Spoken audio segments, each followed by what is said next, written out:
¿cómo están? ¿Bien y de buenas? ¿Contentos? Pues me da mucho gusto venir el día de hoy aquí a Santana Chiautempan, viendo a muchas amigas, amigos, conocidos, que hoy han acudido a esta invitación que fue muy rápida, porque estamos viviendo días muy intensos en el Congreso de la Unión, como muchos de ustedes se habrán dado cuenta. Y creo que esto es lo más importante de lo que hoy uno puede ver con claridad, que es la transformación y el cambio en México. Ya no más senadores, senadoras holgazanes que van a trabajar 2 ratitos a la semana, que llegan tarde y que levantan dedos sin conciencia. Hoy tenemos un Congreso que trabaja prácticamente de lunes a domingo y que trabaja de las 8 de la mañana a las 2 de la madrugada y que tiene todos los días un dictamen distinto para empezar a analizar y votar. Imagínense ustedes, llevamos aproximadamente nosotros desde el 1 de septiembre que tomamos protesta. Nuestra presidenta apenas está haciendo un mes que llegó al gobierno y para este momento hemos aprobado 9 reformas constitucionales. Y empezamos el lunes con otro paquete importantísimo con esta comunidad práctica. Y uno pudiera pensar que aprobar reformas constitucionales es muy fácil, ¿no? Lo que implica que las 2 cámaras tengan mayorías calificadas, que permitan que estas reformas pasen a los estados y tengamos más de la mitad de los congresos esperando los dictámenes para aprobarlos. Esto que nosotros estamos viviendo es el poder del pueblo, que no nos fue concedido hace 6 años que gobernó nuestro querido presidente Andrés Manuel López Obrador. Tuvimos muchas dificultades para sacar reformas constitucionales porque en la Cámara de Diputados teníamos mayoría calificada, pero no en la Cámara de Senadores. Al no tener en la Cámara de Senadores mayoría calificada, las reformas, muchas se quedaron en el camino, otras las logramos sacar, pero fue difícil, muy difícil. Hoy que estoy en esta nueva etapa de esta transformación, lo que le llama nuestra querida presidenta el segundo piso, nos damos cuenta que la voluntad que el pueblo nos entregó fue mucho poder y que ahora con ese poder debemos actuar con muchísima responsabilidad, porque hoy ya no hay ninguna dificultad de que todo lo que no se aprobó se apruebe, porque ustedes nos dieron un poder muy grande, muy, muy grande. Yo me acuerdo en el periodo pasado, la reforma para crear la Guardia Nacional, la reforma energética que finalmente la Suprema Corte nos anuló porque no la logramos, no tuvimos mayoría calificada. Ahora todo es posible, por eso logramos la reforma al Poder Judicial, que ahorita les voy a contar y voy a tratar de hacer muy rápido porque cada una de las reformas que hemos aprobado tiene una historia, como dice nuestro presidente, no hay un texto sin contexto. Entonces, si yo convoqué a esta reunión de manera precipitada, es porque solamente tengo poquitos días para poder venir al Estado y compartir con ustedes la información. Porque en este momento tenemos un nuevo embate mediático, tenemos un nuevo embate político de la derecha y tenemos nuevamente empresarios coludidos con los peores intereses que han controlado este país, que se retuercen como gusanos en el comal y no quieren permitir que la transformación avance, y no podemos permitir que en las mañaneras todos los días nuestra presidenta se defienda con uñas y dientes de todos estos intereses que quieren colgar solo sobre ella la responsabilidad, no solamente de la reforma al Poder Judicial, sino de muchas otras reformas que en los próximos días vamos a hacer y que no les gusta, porque cada día ven más lejana la posibilidad de mantener sus privilegios y sus fueros. Entonces tenemos nosotros que salir a hablar con la gente, porque nuestra presidenta, muchas veces le gritamos en las plazas públicas que igual que el presidente Andrés Manuel no estaba sola, Y hoy tenemos, con nuestra capacidad de lucidez, defender este proyecto, porque miren, compañeras, compañeros, este lunes se llevó a cabo un congreso, el Congreso Iberoamericano de los mejores constitucionalistas, que son abogados que analizan las constituciones de sus países, los mejores de Iberoamérica y parte de Europa, hasta Estados Unidos, estuvieron en este foro. Se inauguró en la Universidad Nacional Autónoma de México y se clausuró ayer. Españoles, norteamericanos y sobre todo habla hispana. Toda esta clase conservadora realiza estos foros en México para de manera velada venir a respaldar al Poder Judicial y a la derecha. Nadie quería acompañar estas reuniones y yo fui, porque alguien tiene con diplomacia que ir a estas reuniones de altísimo nivel jurídico para decirles que no es una ocurrencia ni un intento de autoritarismo, es la conciencia popular la que nos está empujando a reformar el Poder Judicial. Y para que esa conciencia popular acompañe esta transformación, el pueblo debe estar muy bien informado para que no nos engañen, porque hay quien se atreve a decir que nosotros estamos aprobando una reforma que va a impedir que los ciudadanos puedan ejercer su derecho al amparo en contra de abusos de autoridad, cuando jamás hemos tocado en ninguna parte de la reforma al Poder Judicial el impedimento de que los ciudadanos puedan tener acceso al amparo.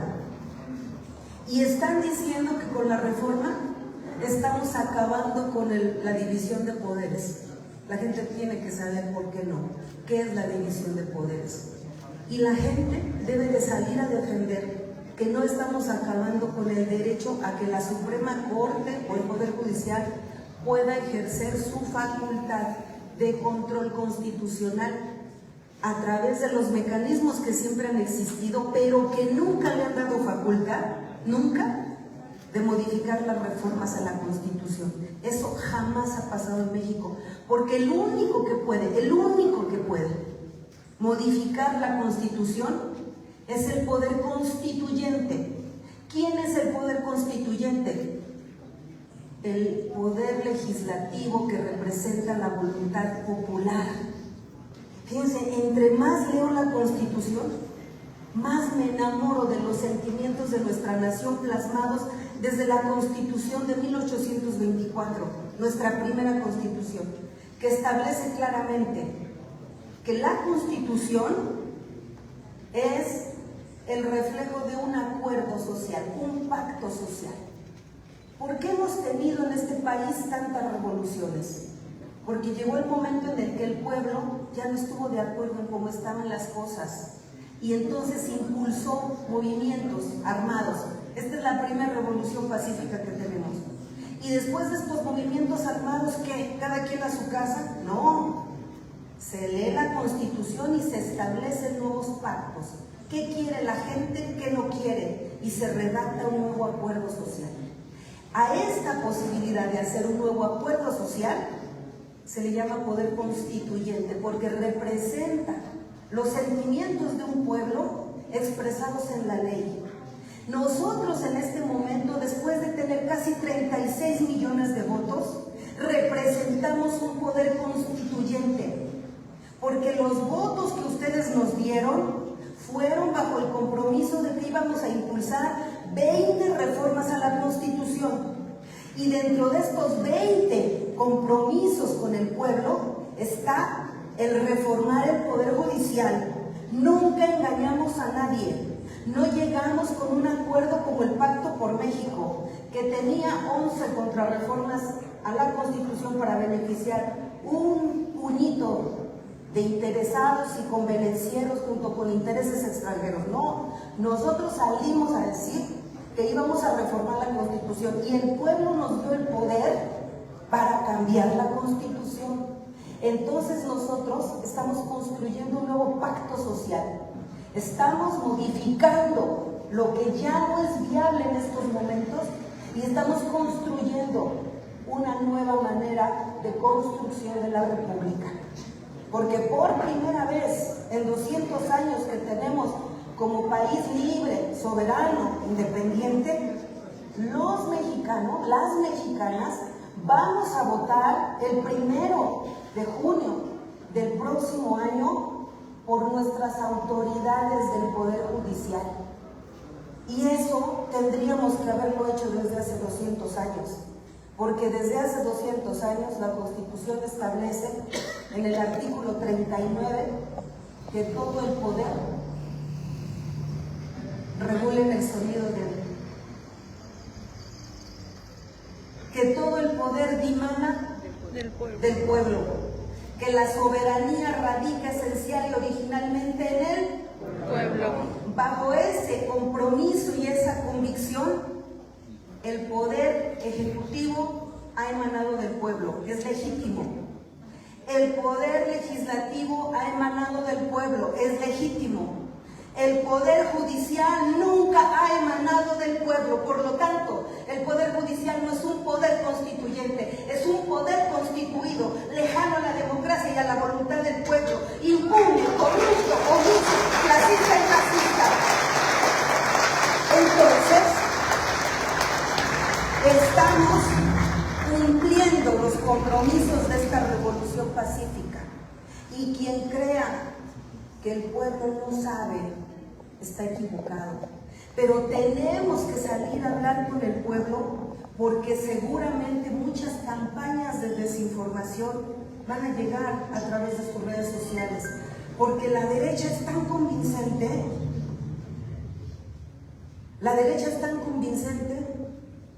que hay gente muy cercana a mí que preocupada me llamó estos días para decirme: oye, ¿vas a aprobar las reformas para que los ciudadanos no tengan derecho al amparo?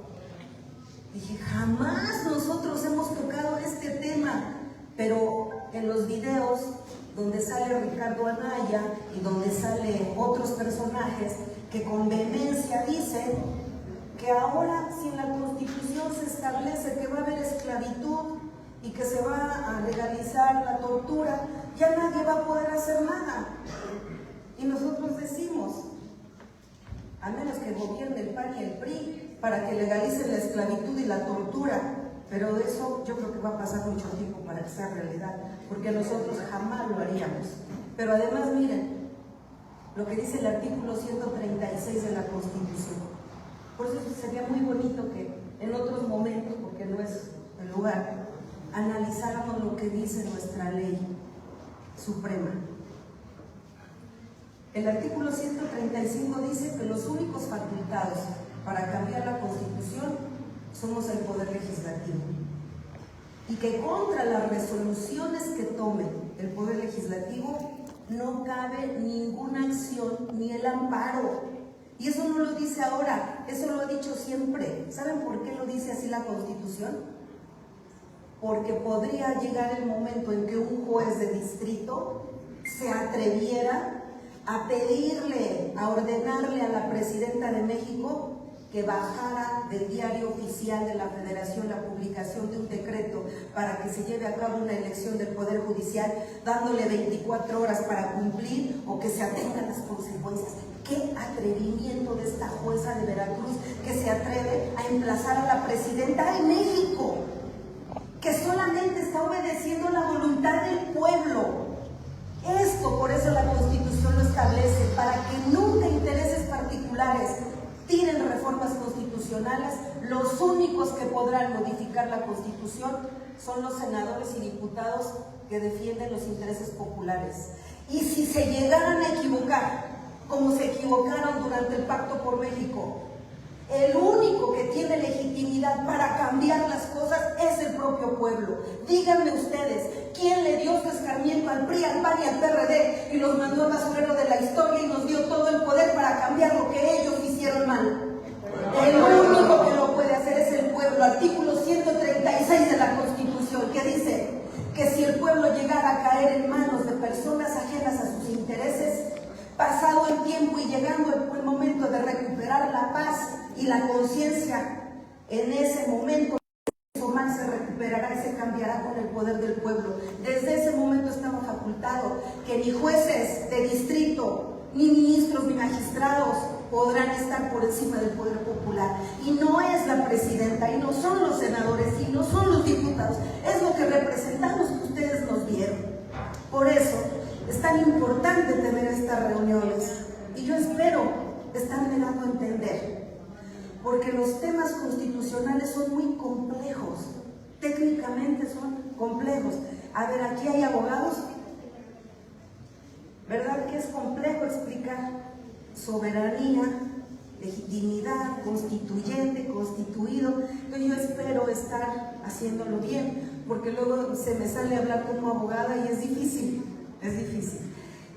Por ejemplo, estos días que estuvimos debatiendo, yo redacté un posicionamiento que iba a salir a dar, pero como se acabó eso en un desorden, ustedes vieron, ¿verdad?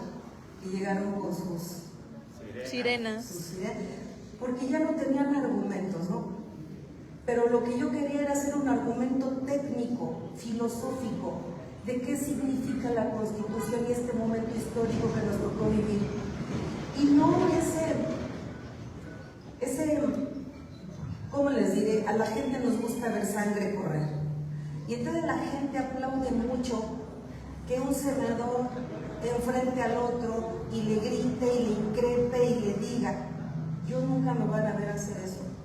Aunque eso te dé muchos likes, yo soy una persona seria.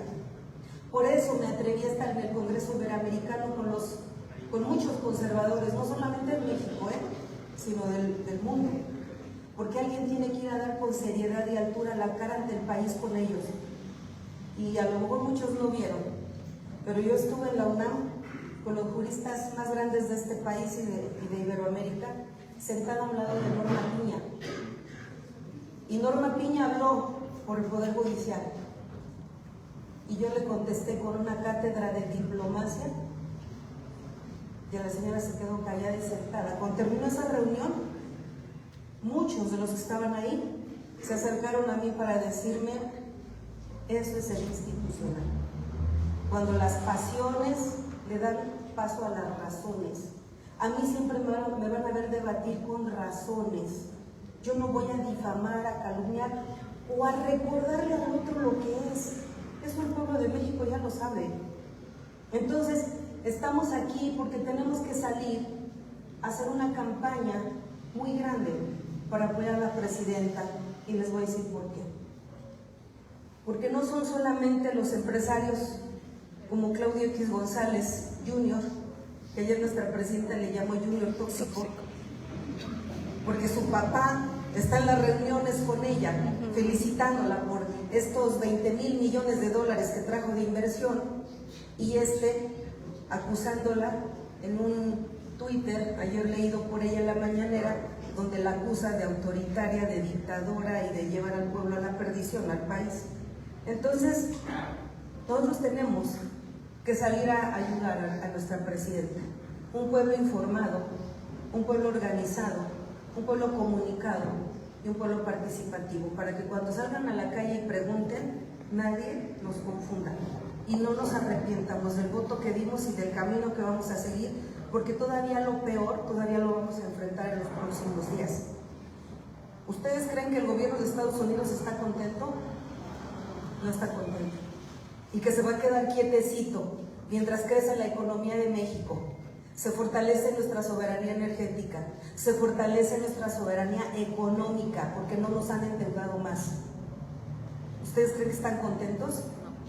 De que estemos organizando una nueva estrategia de seguridad que se va a consolidar en los próximos años, y que entonces el narcotráfico y todos los millones de dólares de esta, que es la empresa más lucrativa del mundo.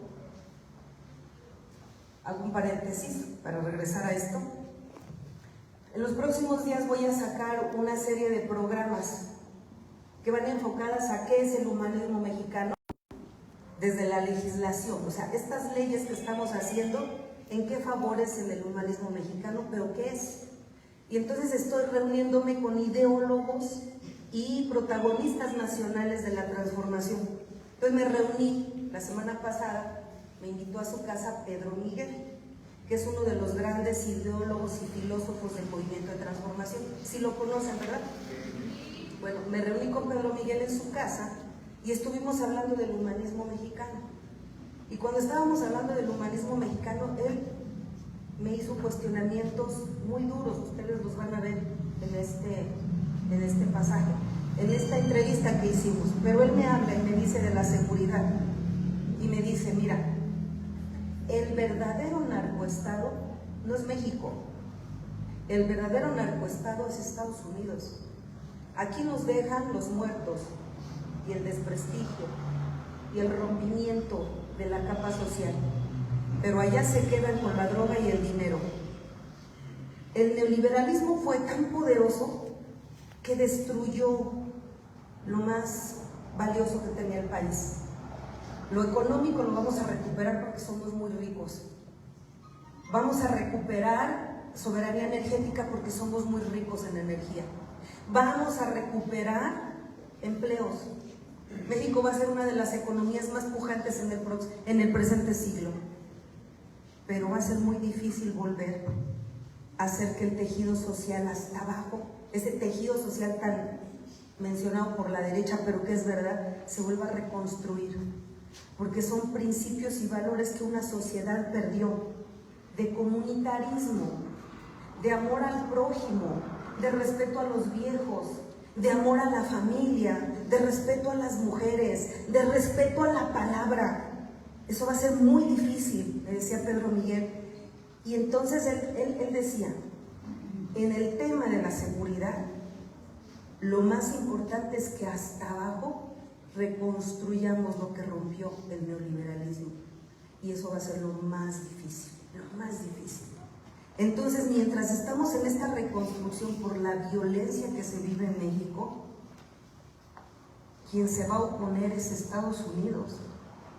Porque el día que ya no pueda controlar a los cárteles de la droga, el día que se enfrenta a un Estado poderoso que combate la corrupción y la impunidad, el negocio más lucrativo, el único negocio que creció en el neoliberalismo, que no paga impuestos, que mata pobres, que encierra en la cárcel a los jóvenes, la única industria que creció en el neoliberalismo fue la delincuencia organizada y sobre todo el narcotráfico y todas las actividades que en razón de estas se logran. Entonces, nosotros estamos luchando contra esta violencia que se construyó desde los más altos niveles de poder para lucrar con la droga y tener mucho dinero que se produce con muerte y con sangre.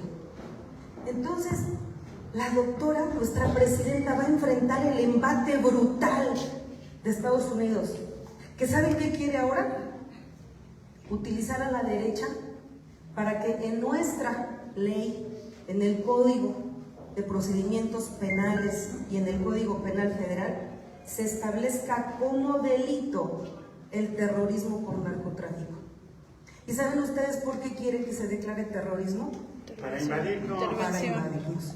Porque hay una cláusula que México firmó en acuerdos internacionales que faculta a Estados Unidos intervención militar directa si se declara que hay terrorismo. Y entonces ustedes díganme, ¿quiénes son los que queman gente como fueron los Levarón? Ustedes díganme quién prendió carros bomba en Guanajuato. Ustedes díganme quiénes utilizan drones para atacar civiles. Es esta cascada de intereses perversos, los peores del mundo, por el narcotráfico y el dinero. Pero nuestra presidenta le va a hacer frente y ya lo está haciendo. Miren, antes el embajador de Estados Unidos se movía en México como Pedro por su casa, y entonces si traía un grupo de inversionistas en cuestiones energéticas, buscaba al secretario de Energía. Si traían algunas inversiones para turismo, buscaba al de turismo. Así. Y hacía audiencias y se movía como Pedro por su casa. Pero resulta que al final del sexenio del licenciado Andrés Manuel López Obrador, el embajador de Estados Unidos y el de Canadá se sumaron a las protestas del Poder Judicial y se les ocurrió opinar sobre nuestra transformación en este gran poder. Y el presidente les dijo: los mexicanos solamente opinan de México. Ustedes no son mexicanos, ustedes son extranjeros. Y por lo tanto, suspende el presidente de México su relación o su diálogo con los embajadores, no con el país, con los embajadores, por metiches. Pero ¿a poco ustedes creen que el embajador de Estados Unidos actúa porque se le ocurre? Bueno, por metiches, dijo el presidente. Eso no dijo, lo de metiches yo dije. Él dijo, porque se meten en cuestiones de interés nacional, ustedes, no voy a dialogar con ustedes. Llega nuestra presidenta y dice, bueno, vamos a reanudar el diálogo, pero con reglas claras. Y entonces la presidenta anuncia, fíjense qué valor de nuestra presidenta, compañero, anuncia en una mañanera: vamos a reanudar relaciones diplomáticas nuevamente con los embajadores, pero con límites. Ya le pedí al secretario de Relaciones Exteriores, a Juan Ramón de la Fuente, que se reúna con Ken Salazar y le diga que de aquí en adelante, si tiene interés de reunirse con empresarios para tocar temas energéticos, primero lo hable contigo y tú lo comentarás conmigo y veremos si tiene autorización o no. Si quiere hablar por temas de medio ambiente, de democracia, de justicia, primero lo ven y luego autorizamos. Se le acabó andarse moviendo como Pedro por su casa. ¿Qué así nos dejan a los mexicanos irnos a meter a Estados Unidos? Díganme si no es valiente que después de 200 años una mujer haya puesto en su lugar a estos gachupines, racistas y desgraciados. ¿Y a poco creen que están contentos? No están contentos. Y van a filtrar recursos, y van a financiar campañas, y van a utilizar a los medios de comunicación, y van a utilizar a los partidos de la derecha para que estén chingue y chingue que somos antidemocráticos, que somos autoritarios, que somos dictadores. Los únicos que deberán decir no, y lo que importa es lo que diga el pueblo. Lo que piensa Estados Unidos no nos interesa, como a ellos no les interesa matar, humillar y maltratar a millones de migrantes que llegan cada año y que son objetos de esclavitud laboral, porque los dejan entrar para explotarlos, los matan, los persiguen, no les dan derechos y después dicen que somos nosotros los que generamos el problema. Entonces es necesario, por eso, estar bien informados. Entonces ellos están intentando filtrar sus intereses, porque la sacudida al Poder Judicial son intereses que ustedes y nosotros, compañeros, ni idea tenemos de lo que hay ahí detrás. Entonces es muy importante en esta embestida que nos defendamos y desde abajo, porque miren, el apoyo que no tienen esos intereses en México lo están yendo a buscar al extranjero. La semana pasada, un ministro, imagínense ustedes, un ministro de la Suprema Corte de Justicia de la Nación se fue a Harvard a una conferencia para ir a exhibir, claro, donde solamente tomó lo que le conviene tomar, porque no fue a dar una información precisa, ni clara, ni verdadera. Mena, se llama Ortiz Mena. Ortiz Mena, este tipo que deberíamos de acusar de traición a la patria e iniciarle un Juicio político. Un juicio político para encarcelarlo, fue a Harvard y les dice a estos conservadores y racistas: estamos tan mal en México que en la reforma al Poder Judicial, para elegir jueces, ministros y magistrados, pusieron que basta con que tengan un promedio de 8 los profesionales del derecho para que puedan participar por una plaza, y que con que tengan 5 recomendaciones de sus vecinos. Acto seguido, ese público empezó a carcajearse, como diciendo: ay, mexicanos por pendejos, mediocres. 8, cuando los jueces ministros tendrán que tener excelencia, 8. Y luego, con recomendaciones de sus vecinos. ¿Ustedes creen que eso es la reforma al Poder Judicial? No. Ahorita les voy a explicar. ¿Esto lo establece la Constitución? Sí. pero ahorita les voy a decir por qué.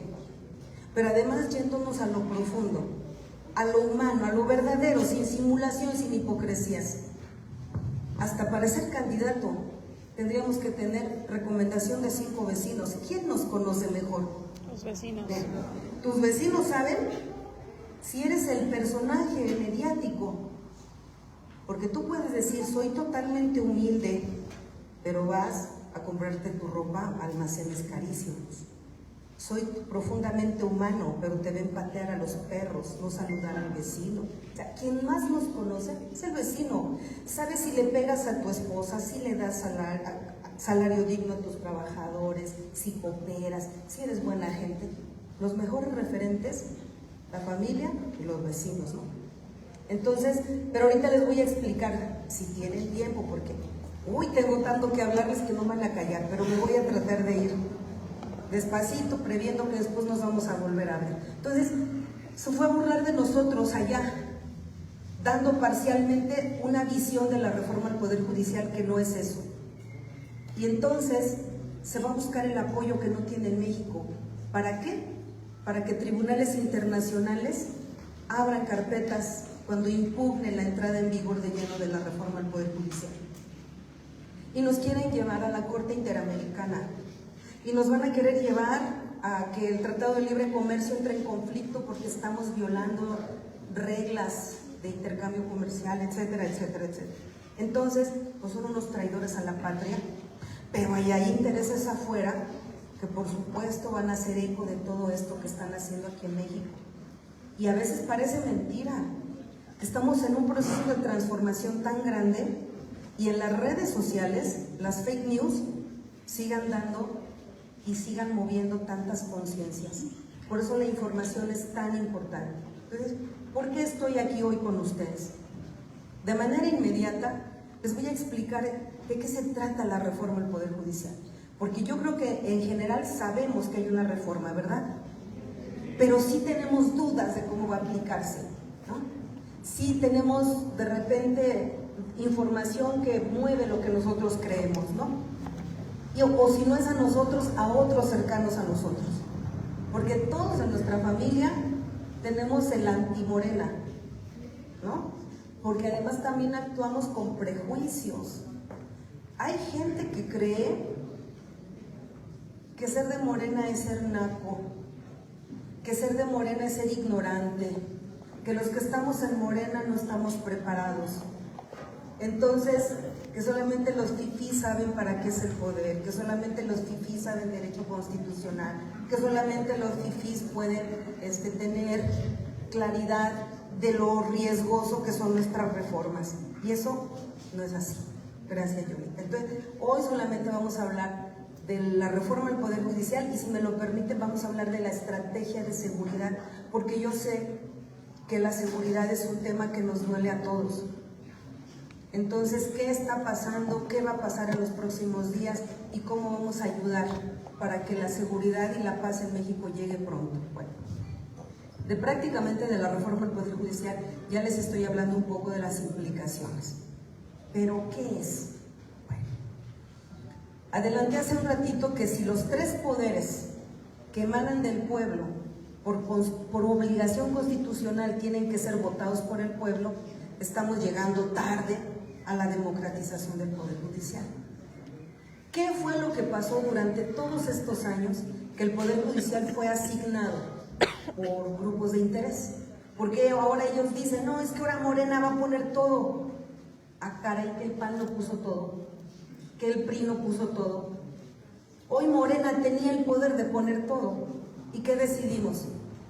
Que sea el pueblo, ¿no? Y entonces, cuando nosotros planteamos la reforma del Poder Judicial es porque una vez que llega el presidente Andrés Manuel López Obrador al gobierno, lanza reformas que se comprometieron con la sociedad, porque la sociedad es lo que quería. ¿Y qué quería la sociedad? No más pueblo pobre con gobierno, que se acabaran los privilegios y que el dinero regresara a las arcas públicas para convertirse en apoyos sociales que beneficiaran a los más pobres. Entonces, lo primero que nos pide el presidente cuando llegamos hace 6 años es, nuestro expresidente, vamos a impulsar la ley de remuneraciones de servidores públicos, mejor conocida como la ley de austeridad republicana. Y entonces en esta ley queda claro que nadie podrá ganar más que el presidente de la República, porque díganme ustedes, ¿habrá alguien que trabaje más que el presidente de México? ¿Que tenga más responsabilidad? Entonces, si el presidente tiene un salario mediano, ¿por qué los demás van a tener un salario mayor? Entonces, eso está establecido ya en la Constitución, en el artículo 27. Pero no existía ley reglamentaria, porque ya ven que antes eran muy hipócritas. Ponían en la Constitución cosas, luego nunca hacían leyes reglamentarias y por lo tanto nunca entraban en funciones. Entonces, él dice, vamos a crear esa ley y nos pide que hagamos actos de buena voluntad de manera inmediata. Y a lo mejor ya no se acuerdan, pero yo se lo recuerdo. Cuando llegamos hace 6 años, más de 6 años, en el 2018, el presidente llamó a los senadores, que jerárquicamente son los siguientes en el poder y en la nómina, ¿verdad? Creíamos, ahora sabemos que es el Poder Judicial y el INE. Entonces, él nos llama y nos dice, quiero que renuncien a sus fueros y privilegios de manera voluntaria antes de que se apruebe la reforma. Y lo hicimos, compañeros. A veces nos falta cacarear el huevo, pero que no se nos olvide que durante el Pacto por México, cuando Peña Nieto fue presidente, todos los senadores de todos los partidos políticos ganaban $1 millón al mes, sin escrúpulos, mientras 8 horas de trabajo se le pagaban a un obrero con 80 pesos por 8 horas de trabajo. Y entonces, ya ni les cuento todas las demás prebendas, camionetas de lujo, gasolina, celulares, computadoras, viajes al extranjero, gastos médicos mayores, era una barbaridad. ¡Moches! Y los moches, que era dinero a cambio de votos. Y así votaron la reforma energética y la reforma educativa y la laboral, de telecomunicaciones, financiera, político, electoral, fueron 11. Eran los moches privados, porque hay un libro que escribió Ricardo Monreal que se llama Cuando el petróleo era nuestro, que dice que hasta $1 millón se le dio a los diputados y senadores que aprobaron la reforma energética. Pero aparte eran los públicos. Cada que llegaba septiembre era una peregrinación de diputados, de presidentes municipales y de gobernadores para que en el presupuesto les etiquetaran obras. Y ahí era un negociazo, compañeros. Y entonces ahí eran los otros moches. Llamaban a SECTE, Hacienda, y le daban a los diputados y senadores tantos millones que ya ellos sabían cómo los bajaban aquí. Ya tenían una bolsa de recursos, venían a los estados y le decían al presidente municipal de Santa Ana, te voy a dar 2 parquecitos, los vamos a meter en tantos millones, yo pongo la constructora, una parte tú, una parte yo, y obras de mala calidad que no tenían nada que ver con el proyecto de desarrollo de un pueblo. Yo recuerdo años donde se dedicaban a tirar y levantar kioscos cada 3 años, mientras había calles sin drenaje, sin alumbrado, escuelas cayéndose, colapsando los baños de escuelas de más de 50 años, imagínense, levantaban y tiraban kioscos, parques, porque era lo que les daban, ¿no? Entonces el presidente llegó y dijo, se acabaron los moches, se acabaron los privilegios, y renunciamos, compañeros. Hace más de 6 años los senadores y los diputados federales no tenemos más que nuestro salario, pero además renunciamos a todo el montón de prestaciones que eran las que hacían enormes esos salarios, para vivir en la justa medianía como nuestro presidente. Por eso luego a veces me da tristeza cuando la gente que no sabe ataca a los legisladores porque no les damos obra pública. Todavía hay quien en Tlaxcala dice, ¿y esta señora qué ha hecho por Santa Ana?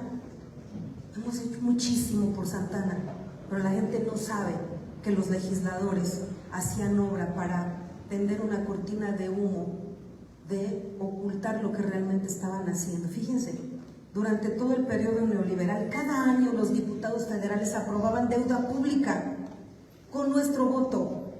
¿Y a poco nos venían a decir que incrementaban la deuda del país, donde el único que ganaba era este grupo de políticos al servicio de los neoliberales? A costa de que nosotros estuviéramos endeudados y endeudados generaciones tras generaciones. Pero hacía una obra mala, aunque sea un parquecito, una callecita, y ya se notaba para la siguiente candidatura, porque por eso andaba haciendo obras con dinero público de mala calidad, robándoselo, y todavía les agradecíamos, endeudando al país. Entonces es bien importante que ustedes nos ayuden, porque nosotros no hacemos obras, ese no es nuestro trabajo, esa no es nuestra función legislativa. Que le exijan al Ejecutivo lo que le toca, y que le exijan al Legislativo lo que le toca, y que le exijan al Judicial lo que le toca. Por eso estamos en esta revolución de las conciencias, porque parece mentira que después de 200 años hay mexicanos que ya pasaron la primaria, la secundaria, la preparatoria y no entiendan la división de poderes. Entonces renunciamos a fueros y privilegios, devolvimos el dinero, se lo regresamos al gobierno. Cuando hicimos la ley de remuneraciones, ¿quién creen que la impugnó? Los ministros de la Suprema Corte. ¿Y quién creen que la detuvo? Los ministros de la Suprema Corte, porque desde hace 6 años están analizando si es constitucional o no. Y la detuvieron de tal manera que ellos siguen ganando más de 700,000 pesos al mes, 5 millones mensuales nada más para repartirlo entre su séquito de colaboradores. Y por supuesto, ya ni les hablo de todo, ustedes lo pueden ver en nuestras redes sociales, 40 privilegios de los ministros de la Suprema Corte, todos extraordinarios. No hay ningún poder judicial en el mundo que tenga los privilegios que tienen los integrantes de la Suprema Corte de Justicia de México. Ellos no quisieron entrar a la austeridad republicana porque estaban fuera del proyecto de transformación. Pero no solo eso, intentamos una reforma al Poder Judicial y no permitieron que avanzara la reforma al Poder Judicial. Después nosotros intentamos la reforma para recuperar soberanía energética y nos tiraron, bueno, no tuvimos mayoría calificada, no la logramos. Gracias a ustedes ya la logramos hace 8 días. Ya tuvimos la reforma, ya tiramos la reforma de Peña Nieto, ya ahorita les platicaré un poquito. Pero en ese momento no. Y entonces nos fuimos por leyes secundarias. ¿Saben por qué? Porque era importante detener el abuso que estaban cometiendo las empresas privadas que estaban produciendo energía eléctrica. Bajo una figura que es fraude a la ley, se llevaron a cabo contratos leoninos donde el Estado mexicano le entregó a los extranjeros la capacidad de producir energía bajo el esquema de que era mejor producir energía limpia, aunque fuera cara, y empezaron a desmantelar la Comisión Federal de Electricidad, dejaron fuera la energía que es la más limpia del mundo, que es la que se obtiene a través de la caída del agua, que era la de nuestras hidroeléctricas.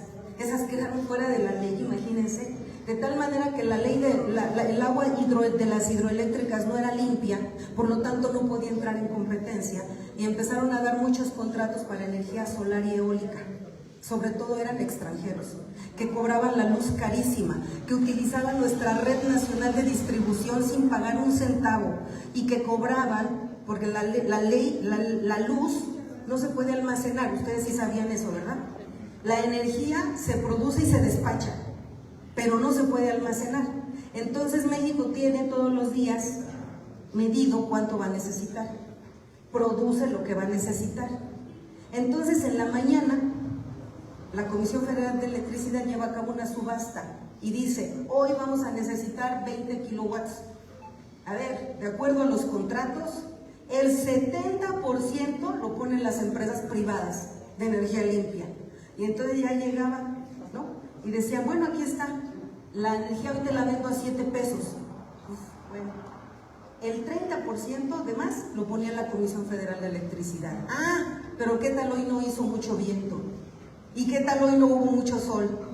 Pues ya no te puedo vender todo. Había una clausulita que decía, en caso de no poder entregar el contrato completo, se te pagará completo y lo que falte lo pondrá la Comisión Federal de Electricidad gratis. Todos los días la CFE estaba completando los entregos que no podían las empresas privadas, pero además a sobrecostos, pero además utilizando nuestra infraestructura, pero además se dieron contratos de autoproducción, de tal manera que eran juez y parte. Ellos producían, ellos se la compraban, y entonces era una competencia desleal con CFE. Y ya para qué les platico, porque me daría mucho coraje, ya ni les hablo de los megaproyectos que hicieron como el de Morelos. Todos estos que atravesaron los gasoductos por acá, hijos de la chingada, de veras, compañeros. Es que era desde arriba hasta abajo. Eran los diputados, eran los senadores, era el secretario de Energía, era el gobernador, los presidentes municipales, el comisariado ejidal y hasta la gente de los pueblos, chingada. Así, de podrido estaba, ¿no? Entonces, eso ya se acabó. Pero nosotros necesitábamos una ley para cancelar los contratos leoninos, necesitábamos una ley para detener el autoabasto, necesitábamos. Y entonces no nos dieron la ley, los números en la Cámara de Senadores, no aprobaron la reforma, y entonces nos fuimos por leyes secundarias. ¿Quién cree que nos anuló las leyes secundarias y las declaró inconstitucionales? La Suprema Corte de Justicia. Y luego la Suprema Corte de Justicia todavía fue más allá. Se pusieron a crear los famosos sabadazos y empezaron a liberar delincuentes peligrosos, generadores de violencia en diversas regiones del país. ¿De qué servía que la Guardia Nacional detuviera guachicoleros, secuestradores, narcotraficantes, tratantes de personas y todo este tipo de sujetos, si cuando llegaban con los jueces ganaban un amparo y los soltaban el sábado a medianoche?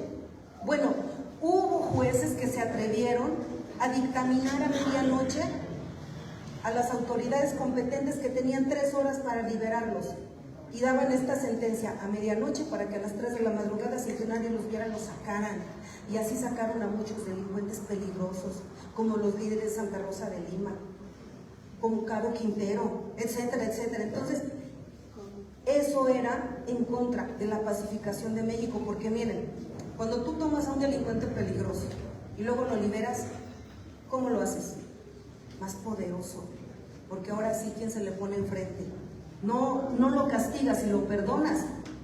Ya le diste un poder enorme de impunidad y de temor que genera. Entonces empezaron a liberar cada 8 días, sábado y domingo, peligrosos criminales. Pero no solo eso. ¿Saben ustedes cuántos amparos concedieron para detener las obras prioritarias del gobierno? Más de 1,500 amparos en contra del Tren Maya, del aeropuerto, sobre todo ahorita lo que se está construyendo alrededor de todo lo que es nuestra refinería de Dos Bocas, la que está en Tabasco. Entonces, hay partes de nuestra obra del Tren Maya que se detuvieron durante años porque era un amparo sobre otro amparo, sobre otro amparo, y lo del aeropuerto de Texcoco, amparos y amparos y amparos. ¿Y quién los concedía? El Poder Judicial. Entonces nosotros legislamos para proteger constitucionalmente los proyectos nacionales. Todos los proyectos de desarrollo nacional, de interés nacional, no iban a poder ser objeto de conceder amparos. ¿Y qué fue lo que hizo el Poder Judicial? Tiró lo que nosotros legislábamos. Entonces, era claro que el Poder Judicial no comparte el proyecto de transformación de México. Y entonces, antes de entrar de lleno a la reforma al Poder Judicial, les dimos 6 años de oportunidad de integrarse en la transformación y no hubo ninguna respuesta positiva, al contrario, fue cada vez más agresiva. Ya de plano, la ministra de la Suprema Corte era enemiga del presidente de México. Entonces, ¿qué es lo que nosotros estamos hoy haciendo? No podemos avanzar porque nos hace falta una parte fundamental de la República, es el Poder Judicial. No vamos a poder pacificar a México si no contamos con la ayuda del Poder Judicial. Y entonces nosotros tuvimos que llevar a la Constitución una reforma para que podamos democratizar al Poder Judicial a través del voto popular, directo, libre y secreto de los mexicanos. Tuvimos que modificar la reforma constitucional en materia del Poder Judicial para poder garantizar el Estado de Derecho. ¿Qué quiere decir? Que las leyes se cumplan, apegadas a los principios de nuestra nación: lealtad, seguridad, etcétera, etcétera, de la Constitución, sus principios, era importante mantener el Estado de Derecho. Como fue el presidente, no de chueco, de derecho. ¿Qué teníamos que hacer? Fortalecer la disciplina dentro del Poder Judicial. ¿Por qué? Porque el juez y parte era un órgano de control interno que se llama Consejo de la Judicatura. Y el Consejo de la Judicatura, ¿por quién está presidido? A nivel nacional, por la presidenta o presidente de la Suprema Corte. ¡Corrupta! Y a nivel local, por la presidenta o presidente Igual. del Tribunal Superior de Justicia. Y entonces, ¿qué es lo que Pues sí, pasa parte. en este órgano de disciplina? Se disciplina al que no te cae y se colude con el que es parte de su equipo. Y entonces la justicia era política, sí, porque ha habido impunes a través de las decisiones que se toman desde estos órganos cuando el personaje aludido tiene dinero, tiene poder, tiene influencias o tiene cercanía con el gobierno. O sea, la justicia estaba politizada, porque los cargos no eran entregados por el pueblo, sino por políticos. Y si a ti te hizo presidente de la Suprema Corte Peña Nieto, jamás actuarás en contra de Peña Nieto ni en contra de los intereses de él y sus amigos. Entonces teníamos que despolitizarlo para hacerlo realmente democrático y dar garantías. Y entonces creamos un nuevo órgano que sí va a funcionar para sancionar las arbitrariedades cometidas por jueces, ministros y magistrados. Pero además teníamos que fortalecer la carrera judicial. ¿Qué quiere decir esto? Que los mejores perfiles sean jueces, ministros y magistrados. Y los mejores no solamente es porque tengan 10 en las boletas cuando terminan su carrera, sino porque además tengan también una autoridad que califique moralmente su conducta. Porque tú puedes ser un juez de 10, pero liberas narcotraficantes, detienes una obra del gobierno, detienes una reforma constitucional como esta señora de Veracruz, a la que hay que fincarle incluso responsabilidad penal. ¿Cómo se atreve una juez de circuito, una juez de distrito, designada por quién sabe quién, a amenazar a la presidenta de México que si no baja un decreto del Diario Oficial en 24 horas, van a fincársele responsabilidades que correspondan? Imagínense el grado de conciencia, de inconsciencia y de ignorancia de esa señora. Entonces, nosotros teníamos que fortalecer la carrera judicial. En general, los objetivos de esta reforma es democratización del poder, fortalecimiento del Estado de Derecho, sanción, disciplina interna para los jueces corruptos y fortalecimiento de la carrera judicial. ¿Eso es malo? Pero sí atacamos intereses muy grandes, compañeros. ¿Qué es lo que nosotros estamos hoy haciendo? Estamos ejecutando lo que ya es una reforma. ¿Cómo vamos a votar? Porque ahora dicen ellos, si no conocen ni a los candidatos a diputados de su distrito, van a estar conociendo los 1000 y tantos cargos que se van a votar. Ni van a saber por quién votar. Y entonces la gente dice, sí, tiene razón, ¿cómo lo voy a conocer? Bueno, ¿cómo decidimos ejecutar la reforma del Poder Judicial? Vamos a dividir la elección en dos partes. Una se va a votar el primer domingo de junio del año que entra y otra será en junio de 2027. ¿Quiénes van a ser votados el próximo año? Para saber quiénes y que no dijeran que hay mano negra, que estamos agarrando a nuestros favoritos. En el Senado de la República hace 20 días hicimos una insaculación, un sorteo, no una rifa. ¿Y para qué fue este sorteo? Muchos desinformaron que en el Senado, por medio de un sorteo, ya habíamos decidido quién iba a ser juez o ministro o magistrado. No, decidimos en un sorteo las vacantes que hay y los distritos y las circunscripciones donde va a haber elecciones. Y entonces se dividió de este lado todos los pares, de este lado todos los nones, y en un sorteo se decidió primero pares o nones. Bueno, los nones. Ahora, ya todos los pares, todos los jueces que son de distrito par, no se moverán hasta el 2027. Nos vamos a mover todos los nones. Y ya aparece ahí qué nombres, qué distritos, qué cargo ocupan. Y también todas las vacantes que hay. Ahora siguen siendo muchos. ¿Cómo vamos a seleccionarlos para llevarlos a la boleta? Se van a crear 3 comités. Uno del Poder Judicial, otro del Poder Legislativo y otro del Poder Legislativo. Estas comisiones, ¿quién las va a formar? Los propios poderes. ¿Quiénes van a ser parte de estos? Hombres y mujeres probados en su calidad moral y académica para que ahora decidan de todos los que van a tener derecho a registrarse para aspirar a ser candidatos, quienes cumplen con los requisitos legales. Esta comisión de evaluación calificará lo técnico, que académicamente estén preparados, pero también lo moral, que en su haber no tengan señalamiento de haber liberado o de haber cambiado sentencias o de haber perdido pruebas, etc.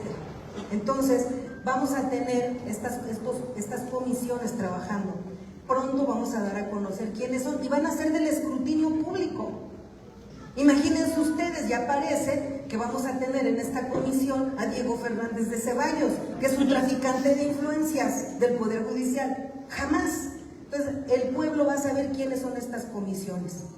Ahora, vamos a tener derecho a proponer de estos que van a estar presentes y que van a ser evaluados, 10 va a proponer el Poder Judicial, 10 va a proponer el Poder Ejecutivo y 10 va a proponer el Poder Legislativo. 5 diputados, 5 senadores. ¿Cómo vamos a elegir a estos 10 que van a ir por cargos? Se va a hacer una convocatoria y esta convocatoria es que cumplan requisitos. ¿Qué requisitos deben cumplir los candidatos? A jueces, magistrados y ministros, los que ya establece la Constitución. Pero para ser aspirante, no candidato, aspirante, se recibirán documentos de muchachos o jueces que acrediten haber acabado su carrera con mínimo de 8. Y yo les voy a decir por qué.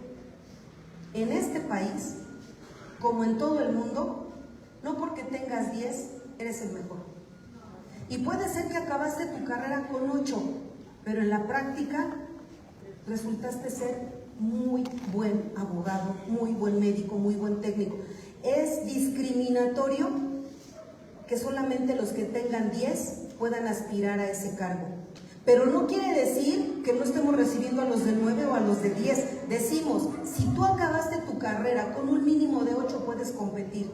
Claro, si terminaste tu carrera con 7, con la pena no vas a poder competir. Pero abrimos el abanico a millones de jóvenes que hoy están trabajando en el Poder Judicial y que son incluso los que redactan las sentencias, porque son los secretarios que redactan sentencias pero que tienen 8 y porque no tienen 9 y 10 ya no pueden entrar a la competencia. O sea, estamos abriendo hasta 8 para que sean aspirantes.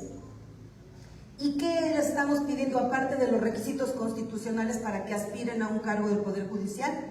Que sí deben ir acompañados, aparte de los requisitos que establece la Constitución, por 5 recomendaciones de tus vecinos. Y aunque les parezca risible a los gringos, eso va a ser fundamental para saber quién es en realidad el que va a pedir ser juez o jueza. Porque como bien dice el dicho, el que es buen juez, por su casa por empieza. su casa empieza. Entonces, son requisitos para ser aspirantes, no candidatos. Los requisitos claramente los establece la Constitución. Después van a llamarlos y se van a hacer comparecencias que van a ser públicas, abiertas. Ustedes los van a ver en la televisión. Y cuando ya vean esa lista, el pueblo podrá impugnar cuando diga, espérame, van a meter como candidato a este tipo en Tlaxcala que dejó salir guachicoleros, tratantes de mujeres, etc. Presenta tus quejas para que las tome en cuenta la comisión. Ustedes van a saber quiénes son. Bueno, cuando se terminen las comparecencias, van a elegir, si se inscribieron 1000, van a elegir 10. Pero de esos 10, solamente van a poder ser candidatos 3. ¿Cómo los vamos a elegir? Son muy buenos, 50, pero solamente vamos a elegir 10. Pero hay 50 buenos. Públicamente se van a hacer sorteos, donde se va a decir, aquí están los 10 finalistas para ser jueces de distrito en Puebla. Aquí están los 10 mejores. Aquí están 50, los 50 mejores, pero solamente vamos a insacular 10. Frente al pueblo y ante notario público se van a insacular de esos 50 los que tengan suerte y puedan ir a la boleta. Pero habrán pasado muchos filtros. Ya van a ir a la boleta estos, se conocen sus nombres y se les da un mes en medios públicos abiertos. No pueden hacer campaña, no pueden pintar bardas, no pueden regalar despensas, playeras, nada. Eso les anularía su participación. Van a tener un mes para en medios públicos abiertos dar a conocer quién es cada uno de los candidatos. Y para que no sean todos, va a haber medios locales que solamente van a estar difundiendo los que van a ser votados en su estado y en su distrito. ¿Es difícil? ¿No seremos capaces los mexicanos de elegir jueces?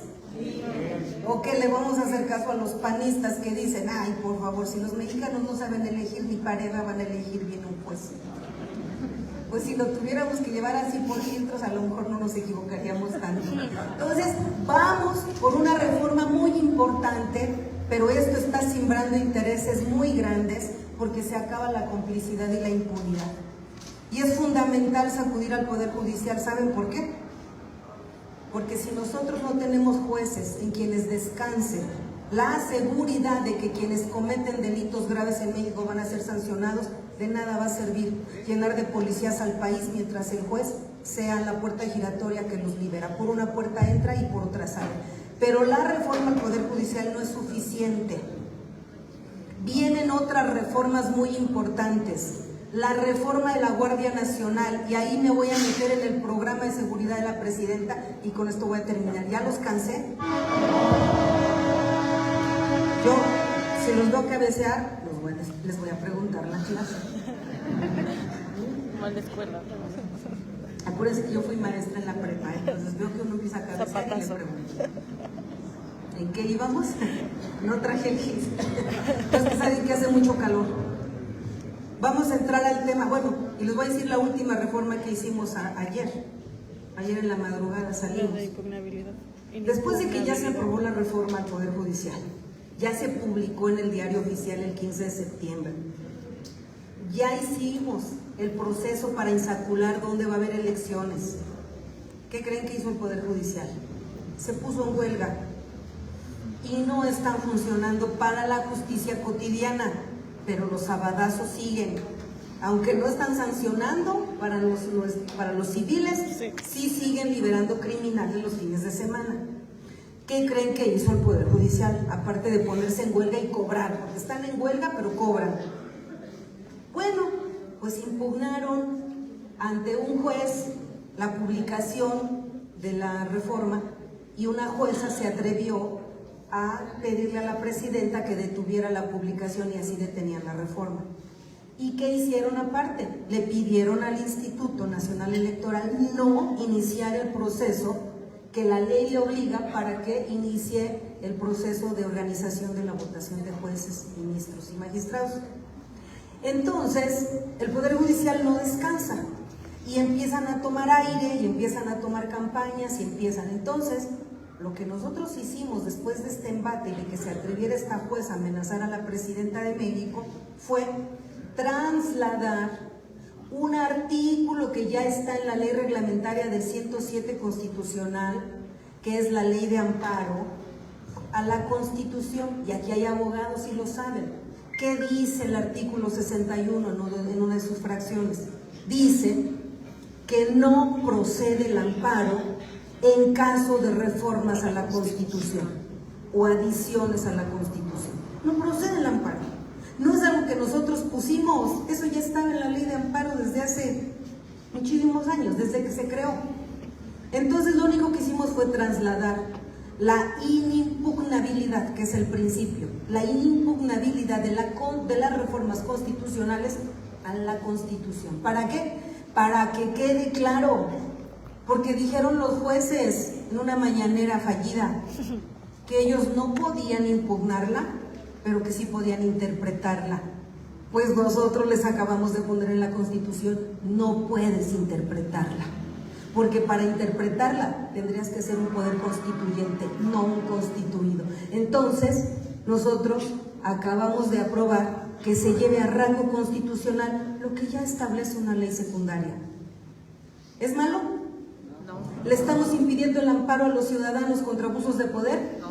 ¿Le estamos quitando su facultad al Poder Judicial de poder ejercer todavía las facultades que se conservan de que puedan tener control constitucional sobre leyes reglamentarias, que era la facultad que tenían, no, pero desvirtúan completamente lo que nosotros hemos legislado, y se los digo para que ustedes puedan contestar. Así de simple es, no es algo nuevo, solamente se pasó de una ley reglamentaria a la Constitución. ¿Para qué? Para que no haya jueces a los que se les ocurra que pueden emplazar a la presidenta de México y amenazarla con iniciarle un proceso judicial o administrativo por no obedecer a un juez de distrito. Bueno, entonces, seguridad. Hace unos días acabamos de aprobar que la Guardia Nacional sea un cuerpo policial que se integre a la Secretaría de la Defensa Nacional. ¿Y qué ha dicho la oposición? Que esto es militarizar. ¡Ay, ya están militarizando el país! Vámonos por partes. Cuando nosotros llegamos hace 6 años al gobierno, México ya era un país muy violento. ¿Por qué? ¿Por qué tan violento? ¿Alguien puede imaginarse por qué? Pues la guerra del narco. ¿El narcotráfico y la delincuencia organizada nació hace 6 años? No. ¿Ha existido siempre? ¿Pero cuándo se salió de control? Felipe Calderón.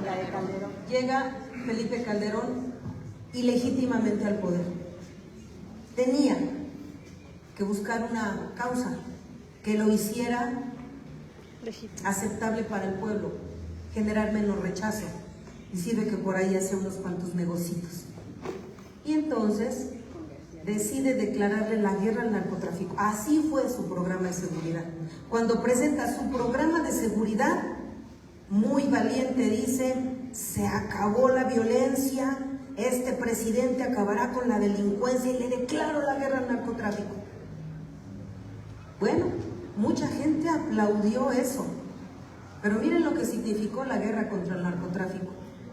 Primero, que la única institución que teníamos, que ha cambiado de nombre cada sexenio, Policía Federal Preventiva, Policía Ciudadana, los AFIS, la Gendarmería, cada gobierno que llegaba creaba su propia policía. Cuando llega Felipe Calderón, pone a su servicio toda la estructura de la Policía Federal, pero además convoca al Ejército, pero también convoca a la Marina y también convoca a la Fuerza Aérea Mexicana. Todas las Fuerzas Armadas de México que no tenían facultades para hacer actividad de policía, sin facultades, los toma y los mete dentro de su guerra contra el narcotráfico. Durante este tiempo que sin facultades el ejército es metido en actividades de seguridad pública, la seguridad queda a cargo de Genaro García Luna, un personaje siniestro que se había formado en los centros de espionaje del gobierno anterior, porque su preparación de García Luna empezó desde el sexenio de Carlos Salinas de Gortari. Pues este señor, al frente de la Secretaría de Seguridad, el encargado de la seguridad y de las políticas públicas de seguridad de México, no estaba combatiendo la delincuencia organizada. Se convirtió en uno de los jefes supremos de la delincuencia organizada en México. O sea, la guerra del narcotráfico estaba organizada por un jefe del narcotráfico.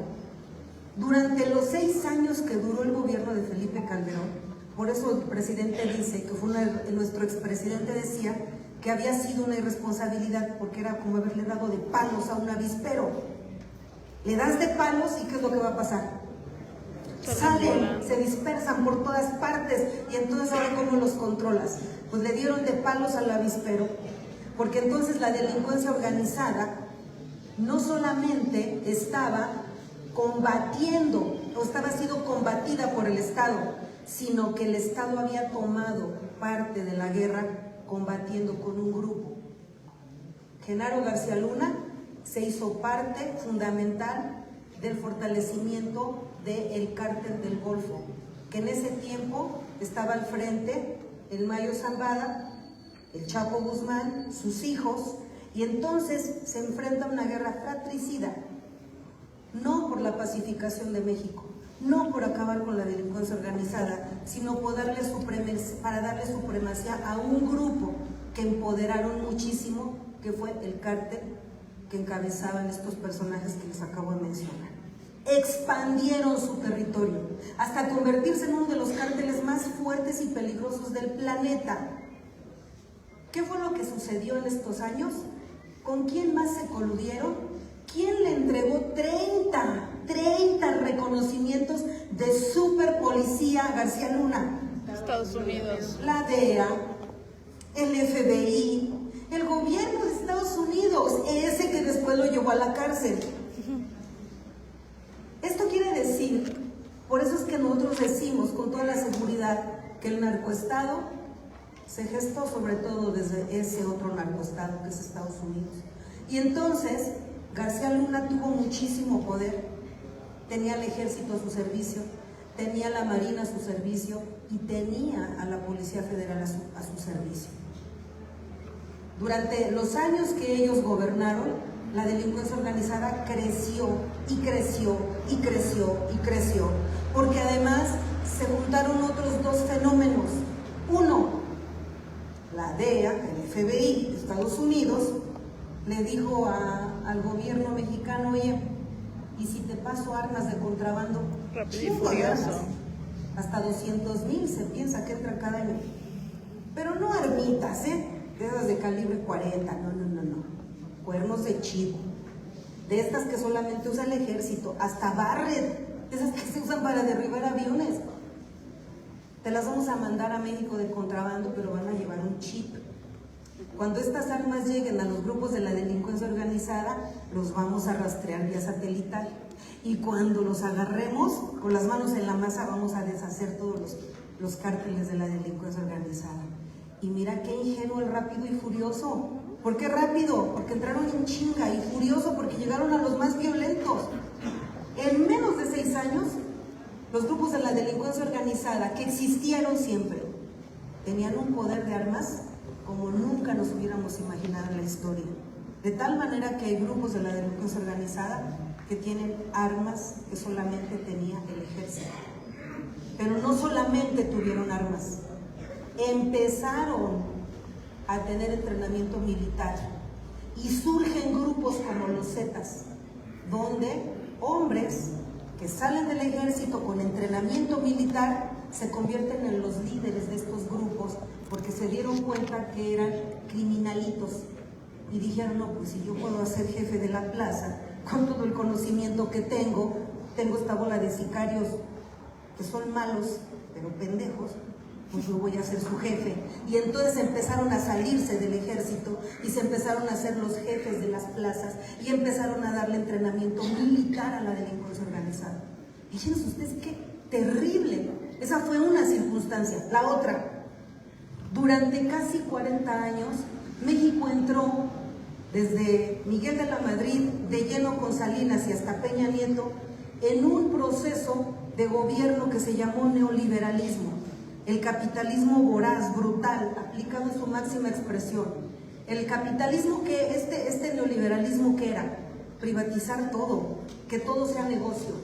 Me quedo con las playas, me quedo con las carreteras, me quedo con la energía eléctrica, me quedo con todo lo que tenga que ver con un negocio público. Y después, cuando ya se habían acabado las privatizaciones de minas, puertos, aeropuertos, carreteras, ingenios azucareros, fertilizantes, semillas. Cuando ya se habían acabado los negocios grandes, vinieron otros grandes. Ahora vamos por la educación, por la salud, por el agua. Los derechos se empezaron a convertir en negocios. Cuando empezó el neoliberalismo a aplicarse de manera brutal, el Estado dejó de ser una autoridad para convertirse en un mero contratista. Contrató todo. Y ¿quién tiene aquí el ISSSTE? ¿Quién tiene el servicio del ISSSTE? Que levante la mano. Cuando el ISSSTE entró en este proceso de privatización, privatizaron hasta los contratos por las camillas, compañeros. El ISSSTE ya no tiene nada, ni más, ni los cascarones, porque en muchas partes de México los hospitales del ISSSTE los privatizaron de tal manera que tenemos contratos de arrendamiento que estamos pagando en este momento miles de millones de pesos de hospitales que se hicieron con recursos públicos, pero que se entregaron en contratación a particulares y que ahorita estamos pagando la renta. En 30 años, cuando se acaben las rentas, además les tenemos que entregar la infraestructura. Nada es nuestro. A ustedes les consta en el ISSSTE, no tienen servicios médicos, ni siquiera a veces de un estudio de sangre, de orina, menos una tomografía, porque todo lo privatizaron a laboratorios. Las camillas están privatizadas, los laboratorios privatizados. Miren, en el ISSSTE privatizaron hasta las cafeterías, el desperdicio de medicamentos. Bueno, todo privatizaron. El Estado solamente era un contratista, pero además dejó de perder recursos, ya no tenía recursos, de tal manera que cuando la gente llegaba y le decía, abrimos 2 colonias nuevas, pero necesitamos infraestructura eléctrica. Ah, pues qué pena, págala. Oye, pero si antes el Estado ponía los postes, es un derecho. No, te daba Comisión Federal tu contrato y te decía, tanto pone el Estado, tanto pone el municipio y tanto ponen ustedes. Pero la gente no tenía, pues eran zonas marginales, por eso estaban abriendo nuevas colonias. No pagas, no tienes, porque el Estado ya no garantizaba derechos, ya no tenía recursos, ya había privatizado nuestra riqueza. Entonces, ¿qué fue lo que pasó además de esto? No hubo derecho al desarrollo de los jóvenes. Durante casi 40 años, los más olvidados fueron los muchachos. No se abrieron nuevas escuelas, no había matrículas para preparatorias. De hecho, la educación gratuita solo era hasta la secundaria. A partir de la preparatoria te vas de obrero explotado porque ganaban 80 pesos por 8 horas de trabajo. Y te vas al outsourcing porque por eso hicieron la reforma laboral. Y te vas a trabajar 16 horas donde te van a pagar lo que se les dé su gana y no tienes prestaciones ni de seguridad, ni de jubilación, ni de pensión, ni de vivienda, de nada. O sea, es una chinga la reforma laboral. ¿Qué fue lo único que le dieron a los jóvenes? No podían entrar a la preparatoria, no podían entrar a la universidad, no se abrieron fuentes de empleo, no tenían ninguna esperanza. ¿Qué fue lo que pasó con esas juventudes? Y todos tenemos en nuestra casa muchachos que ahorita tienen entre 29 y 30 años, que son unos borrachos, drogaditos y holgazanes, porque esa fue la generación perdida del neoliberalismo. No digo que todos, pero en nuestras familias hay una generación que tenemos que ni sueña, ni se ilusiona, ni se entusiasma. Siquiera nosotros, porque veo la edad que tenemos, nos entusiasmaba el hambre. Decías, no, primero Dios que crezca yo, ya voy a comerme lo que quiera, voy a ponerme los zapatos que quiera, voy a tener mi cama con mi colchón digno. Nuestros hijos ya ni eso. Dejaron de soñar, porque este país no les ofrecía nada. ¿Qué fue lo único que se le ofreció a los muchachos? La calle, la delincuencia, sobre todo las clases más vulnerables y más pobres. Y les digo porque yo vengo de un pueblito rural donde los muchachos en una generación tuvieron oportunidad de coludirse con los guachicoleros de la región, que fueron los únicos que se hicieron ricos en el neoliberalismo y sobre todo en el sexenio de Peña Nieto, que les pagaban 5,000 pesos por ser halcones una noche mientras vaciaban los ductos. Un muchacho que gana 5,000 pesos una noche, ¿creen ustedes que va a querer trabajar en el campo por 200 pesos la jornada al día? O sea, el neoliberalismo corrompió lo más sagrado que teníamos, que eran los muchachos. Y entonces ahí estuvo el otro caldo de cultivo. No hay oportunidades, el único que da oportunidades es el narco y la delincuencia, por eso es que fue el único negocio que creció durante el neoliberalismo. Eso fue el caldo de cultivo de la violencia que hoy estamos viviendo. Cuando llega Calderón, el avispero ya no se controla, estos grupos empiezan a tener mucho poder, que se junta con la ignorancia de lo que era la democracia. ¿Cómo era la democracia antes de que llegáramos nosotros, compañeros? ¿Te importa quién es el candidato que te dé una despensa? ¿Te importa de dónde saca el dinero o que te dé 500 pesos por tu voto? ¿Quién empezó a meterse? Porque decían antes, pues le invierto a las campañas y que me den la Secretaría de Seguridad Municipal y hago lo que se me dé mi gana. Pero al rato dijeron, ¿y por qué ser secretario si puedo ser el diputado? Si puedo ser el presidente municipal, y en una de esas hasta el gobernador. Entonces, en lugar de financiar campañas, se hicieron políticos. y empezaron a tener control de territorios impunemente, cobijados bajo el poder judicial, cobijados bajo el sistema de partidos, y eso amplió todavía su capacidad de delincuencia, de organización y de poder. Cuando llegamos al gobierno ya había 200,000 desaparecidos. Cuando llegamos al gobierno ya había grupos de la delincuencia organizada armada hasta los dientes. Cuando llegamos al gobierno ya había políticos metidos en el narco o narcos metidos en la política. Ahora controla eso en 6 años. ¿Verdad que no es tan fácil? Entonces, ¿qué fue lo que hace nuestro presidente cuando llega hace 6 años, nuestro expresidente? Primero dice, a ver, ¿con quién cuento para pacificar a México? Y dice, bueno, con la Policía Federal no. ¿Cuántos policías federales teníamos en el sexenio del licenciado Andrés Manuel López Obrador cuando él llegó? Había 42,000 policías federales. De estos 42,000, 22,000 estaban en actividades administrativas.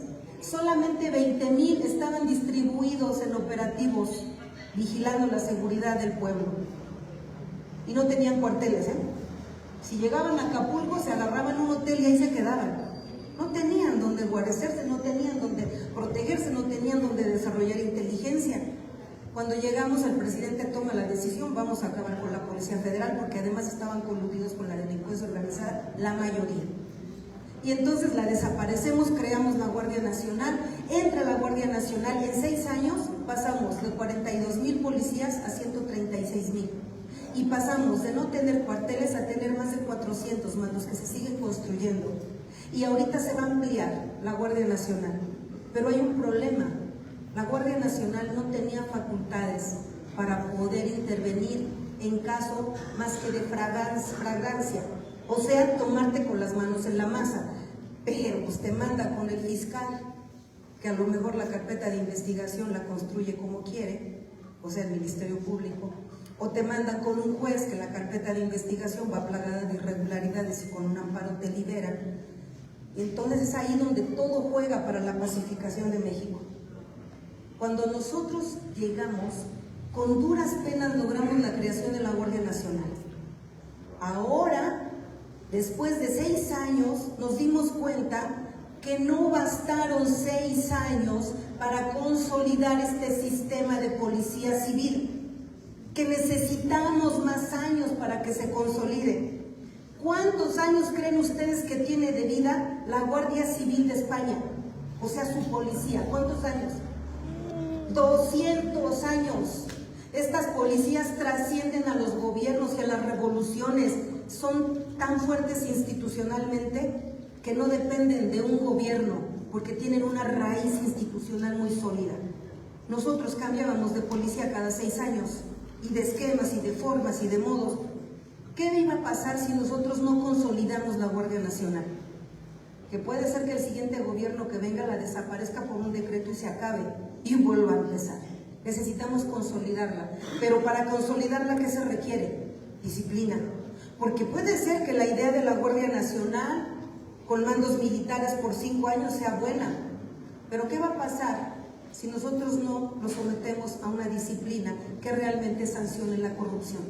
Que los guardias nacionales terminen coludidos con la delincuencia organizada como lo estuvieron antes, porque la delincuencia tiene mucho dinero. Entonces teníamos que fortalecer a la Guardia Nacional y por eso tomamos la decisión. ¿Cuáles son las instituciones más fuertes de México? Las únicas que han sobrevivido a las 3 revoluciones que hemos tenido. Bueno, la primera no, las dos, la tercera con que es un movimiento pacífico. ¿El ejército? El ejército y la marina. Entonces, era necesario que fortalezcamos como una institución seria, sólida y confiable a la Guardia Nacional, que trascienda los sexenios. Por eso modificamos la reforma, la Constitución que hicimos hace 20 días, donde le dimos a la Guardia Nacional la obligatoriedad de estar bajo el mando de la Secretaría de la Defensa Nacional. Ahora, nuestras Fuerzas Armadas son la Secretaría de la Defensa Nacional, la Secretaría de la Marina, la Guardia Nacional y nuestras Fuerzas Aéreas. Eso es lo que ya es nuestro ejército.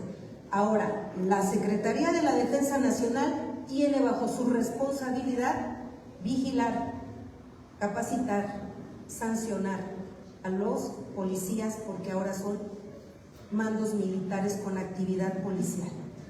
¿Qué es lo que va a pasar? Que si un policía comete un acto de corrupción, que es un delito civil, va a ser juzgado por fuero civil o militar. Militar. ¿Eso qué quiere decir? Disciplina. ¿Eso qué quiere decir? Verdadera sanción. Pero no solamente va a ser la sanción y la obligatoriedad de comportarse éticamente. Les dimos todos los derechos laborales que tienen todos los integrantes de las Fuerzas Armadas.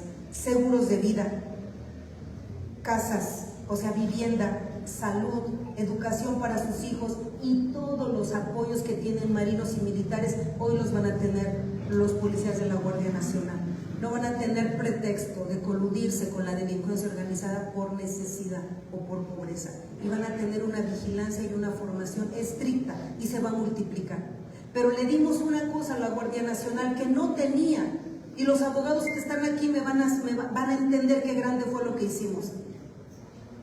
¿Dónde está el meollo de la corrupción en la investigación de los delitos? ¿Dónde está? Antes de que se sancione, ¿dónde? ¿Con quién recurre la sociedad cuando le roban, le matan a un familiar, tienen un accidente, violan a una hija? Por la Fiscalía. El Ministerio Público, que son los defensores de la sociedad. Vas con el Ministerio Público y empieza nuestra penitencia. Porque si el Ministerio Público considera, dicta orden de aprehensión, y si no, nunca pasas del Ministerio Público. ¿Qué es lo que pasa con la delincuencia organizada? La gente sabe dónde vive.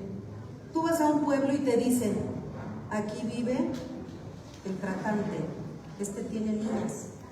Aquí vive el talamontes. Yo me acuerdo cuando andaba caminando en San Pablo del Monte, la misma gente en la brigada me decía, aquí viven los talamontes. Andaba yo por allá y me decían, estos son narcomenudistas. O sea, la gente sabe, pero ¿a quién le dices? ¿A la policía? ¿Y si están coludidos? ¿A quién le dices? ¿Al Ministerio Público? ¿Y si están coludidos? Y te metes en problemas, si al rato te matan y le pasa algo a tu familia, mejor no. Pues le dimos facultades, fíjense lo grande de esto. Le acabamos de conceder facultades de coadyuvante en la investigación de delitos a los policías de la Guardia Nacional. De tal manera que si ustedes se acercan a un Guardia Nacional y le dicen este dato, esta persona en pleno anonimato, ¿qué facultades tendrá el policía? Inmediatamente iniciar un sistema de inteligencia de investigación. Y de eso se trata, quitarle el monopolio de la acción penal al Ministerio Público. Miren, ¿cuáles son los 4 ejes de seguridad de nuestra presidenta? 1, seguir atendiendo las causas, que ya lo hizo nuestro presidente, y perfeccionarlo. Abrir más preparatorias, ya lo dijo nuestra presidenta, se va a abrir una preparatoria por cada secundaria, para que no se quede ni un muchacho sin su escuela.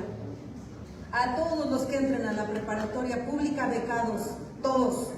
Y los muchachos que no quieran, 1 año, la capacitación para el trabajo. Con los mejores salarios, compañeros, porque más de 7,000 pesos al mes por capacitarte 8 horas al día. Nada más hay que limpiarlo de corrupción, porque todo es bueno hasta que lo toca la maldita corrupción. Entonces, vamos a seguir con estos extraordinarios proyectos del gobierno. O sea, hay que seguir atendiendo las causas.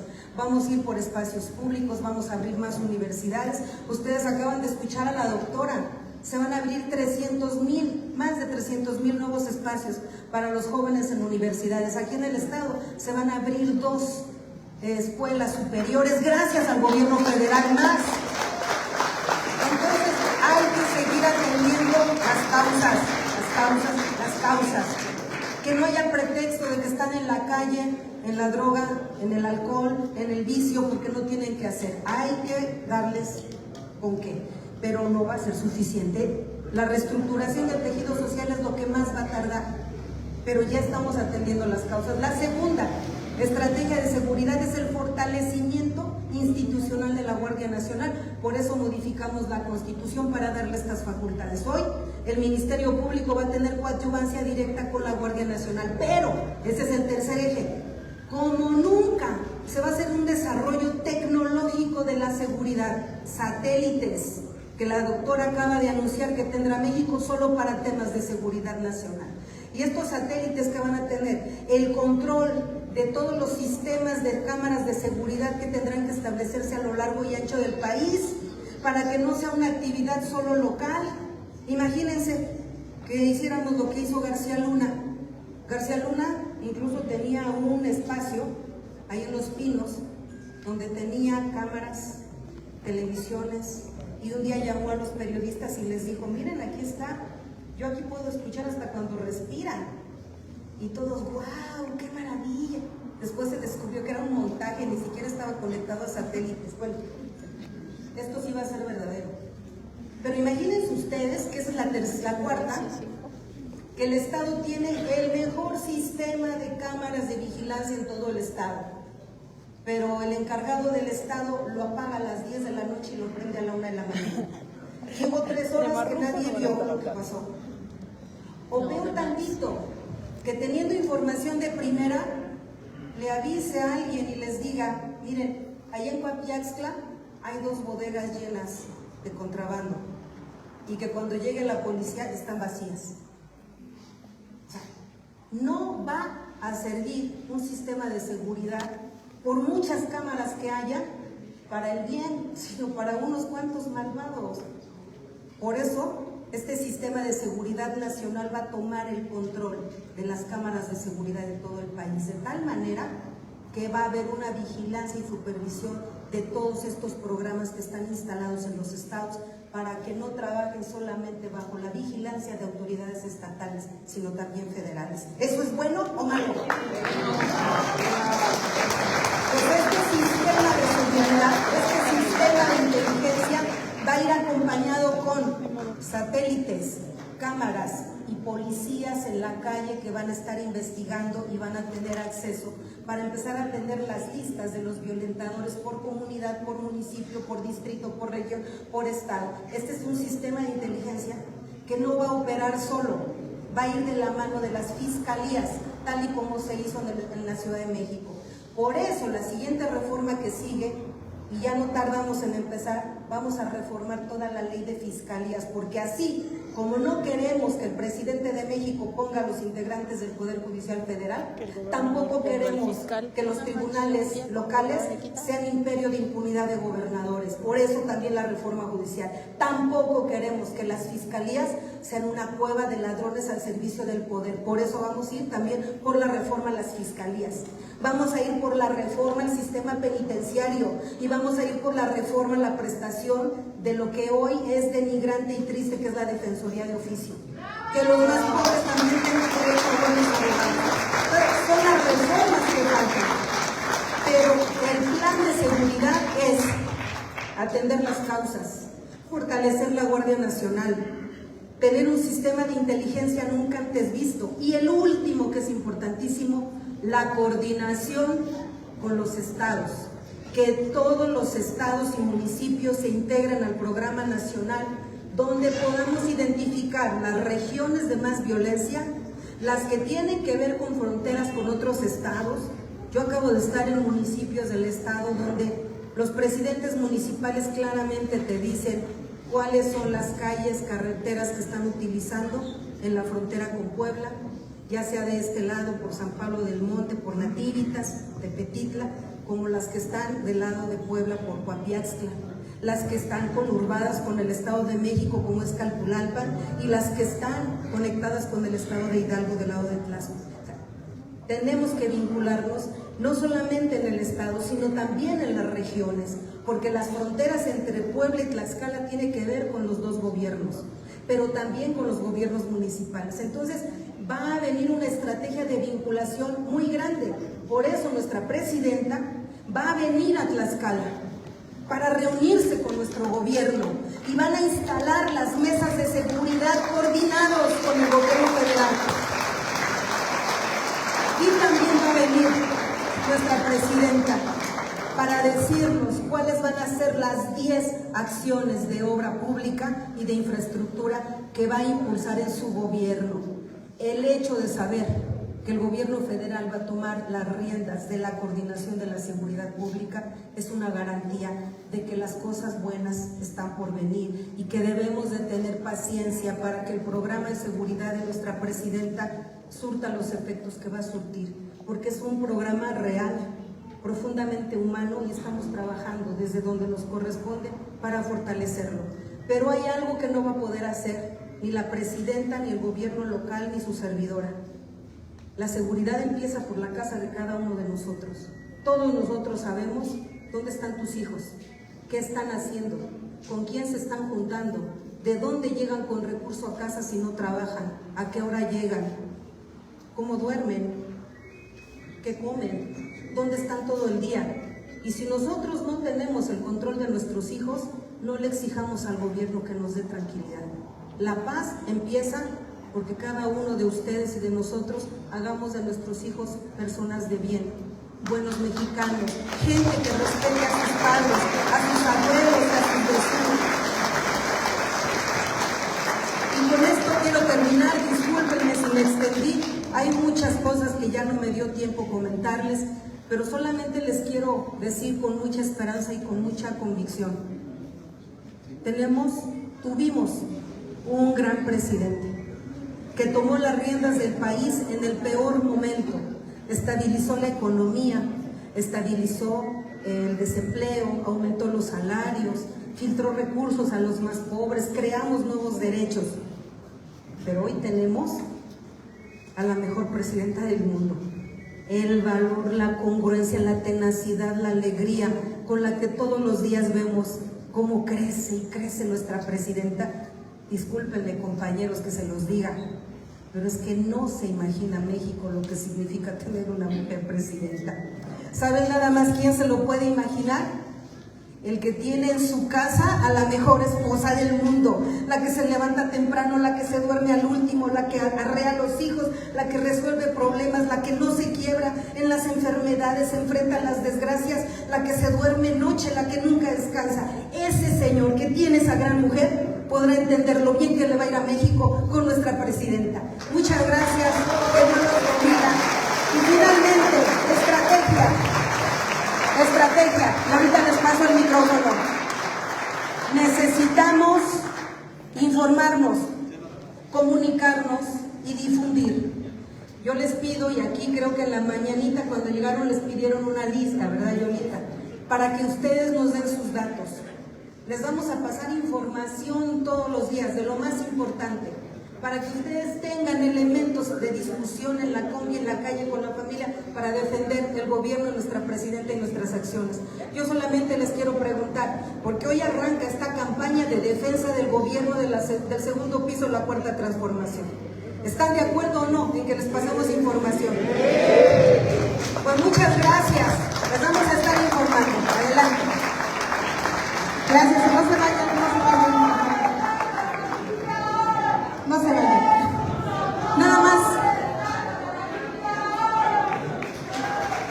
Bueno, lo que queríamos, senadora, nos pidió unos compañeros de aquí de Santana, querían entregarle algo. Ok, sí, les atendemos primero ellos. A ver, don Samuel, ¿por dónde está?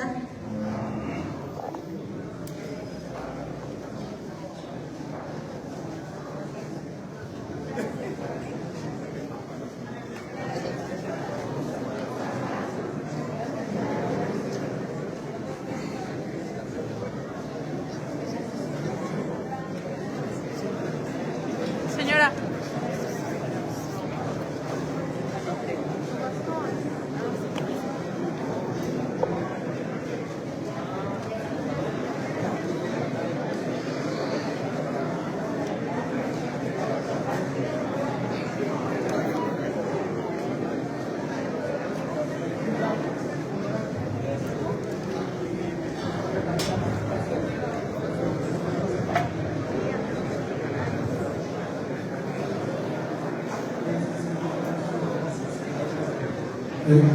Senadora, muchísimas gracias por acompañarnos.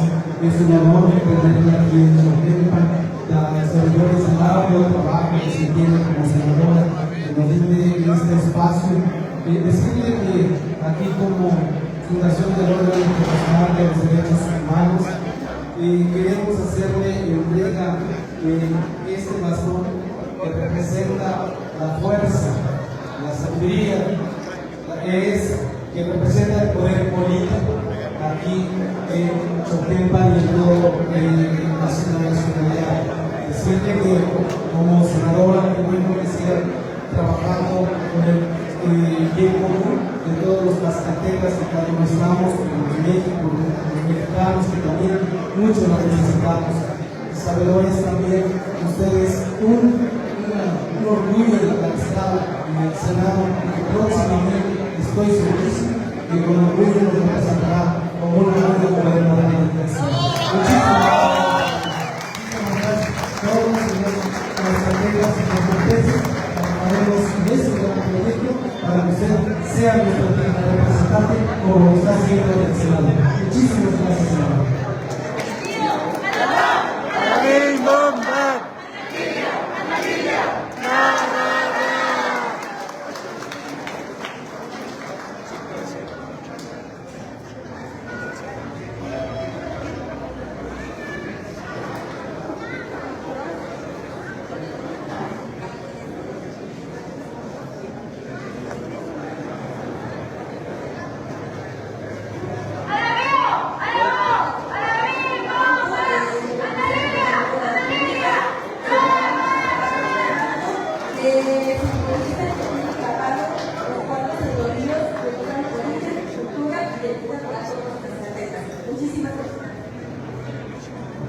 Muchas gracias, no os voy a defraudar.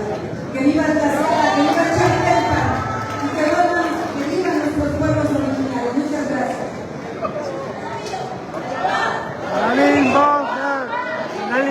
Ana Lilia.